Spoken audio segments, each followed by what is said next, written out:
Welcome to my channel. I'm Scott, and in this video I am going to walk you through the process of valuing TotalEnergies stock by analyzing their financial statements and dissecting their financial ratios so we can determine if it's a buy or a sell. TotalEnergies is one of the 7 super major oil companies. Its business covers the entire oil and gas chain, from crude oil and natural gas exploration and production to power generation, transportation, refining, and marketing. The company is headquartered in Paris, France. It was founded in 1924. The ticker trades on the New York Stock Exchange, Deutsche Börse, Mexican Bolsa, London Stock Exchange, Zicha, Vienna, Swiss, Buenos Aires, Bulgaria, Euronext Paris, and Italian Bourse. Let's get started with the model. This is a large cap company, 141 billion market cap. They're trading at $51 a share, and they have 2.7 billion shares outstanding. Let's look at their financials. The way you value a company is you estimate the free cash flows into the future, and then you discount those numbers back to today's value. That's what we're doing in this video.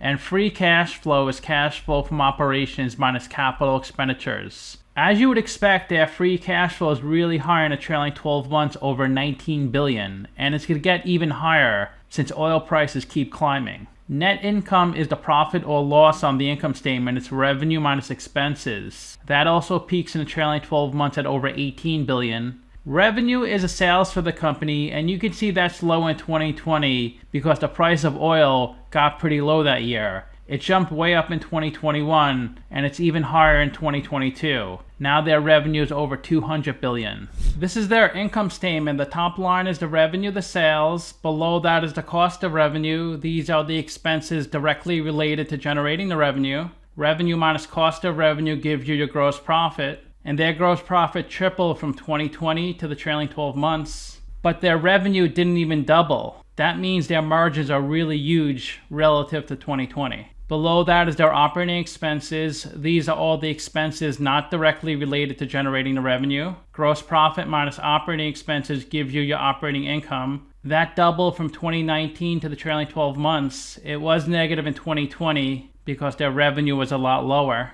They received $500 million of interest on their investments. They paid $1.9 billion of interest on their debt, which is lower than 2019 and 2020. They spent $558 million of financing costs. Other income and expenses, these are all the gains or losses not part of the company's core operations. They had a really big positive in 2019 and 2021. This could be the gain on the sale of one of their subsidiaries, or maybe the gain on the sale of some stock, but not their own stock. If they had a gain on the sale of their own stock, it wouldn't show up in other income and expenses. Then you have your pre-tax income, your taxes, and the bottom line of the income statement is your net income, which is really high in the trailing 12 months, over 18 billion. This is the company's statement of cash flows. The top line is operating cash flow. That's how much cash the company generates from its operational business. So you can see they generate a ton of cash flow in the trailing 12 months, over 32 billion. They spend a lot on CapEx, 13.4 billion in the trailing 12 months.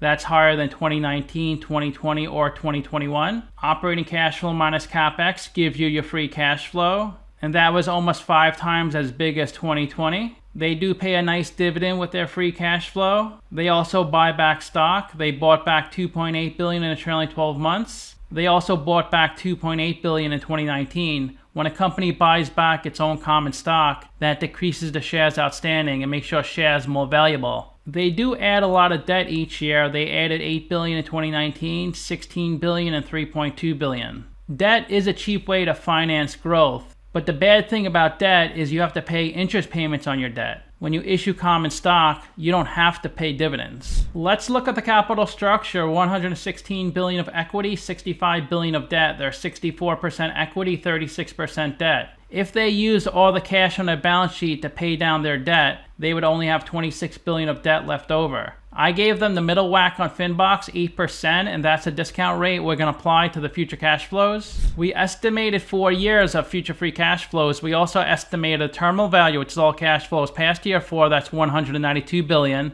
We discounted those numbers back to today using the weighted average cost of capital. We get a value of the company of $199 billion.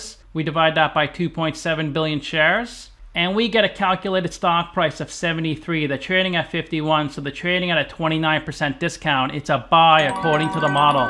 Their revenue target in 2024 is $209 billion. In 2023, it's $223 billion. In 2022, it's $263 billion. I continued this trend into 2025 and I got $196 billion. That's how I got their future revenue estimates. They converted on average 8% of their revenue into free cash flow, so I multiplied their future revenue estimates by 8%. That's how I got their future free cash flows.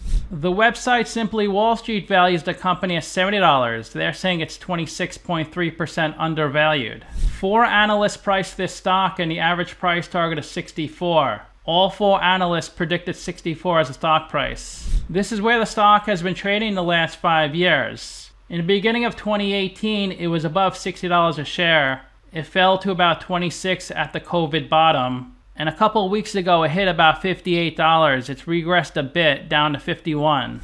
In the past 5 years, this stock is up 2%, while the price of Brent crude is up 139%. You can see this stock was tracking Brent crude up until the beginning of 2021. Then oil shot way up, and this stock price only went up a little bit. They pay a quarterly dividend. Last time it was 69 cents. It was 81 cents in December 2020. But it's a really good yield of 5.4%, which they can easily afford. 40% of their free cash flow, 42% of their net income.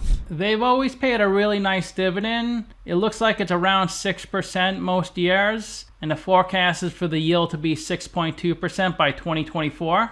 They have a beta of 1, so the stock moves with the market. It's up 7% in the past 52 weeks, while the S&P is down 13%. The 52-week low is 40, the high is 61.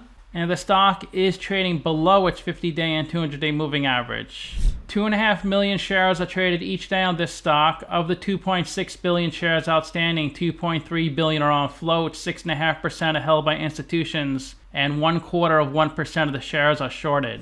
They've only done one stock split back in 2006. It was a 2-for-1. If you invested $10,000 into this company 10 years ago, you'd have $20,000 today. That's a 100% return. The CEO's annual salary is around $1.6 million for the past few years. Their total compensation package is around $7 million. 56% of the company is held by institutions, 40% by the general public, and 4% by their employees. Their employee count has been pretty steady for the past few years. It's around 100,000. The large French asset manager is the biggest shareholder, Mundi, at 10.5%. BlackRock is the second biggest. And this company's employee stock purchase plan owns 4.27%. Then Vanguard, Norges Bank, Wellington, T. Rowe Price, Capital Research, Deutsche, and Fisher.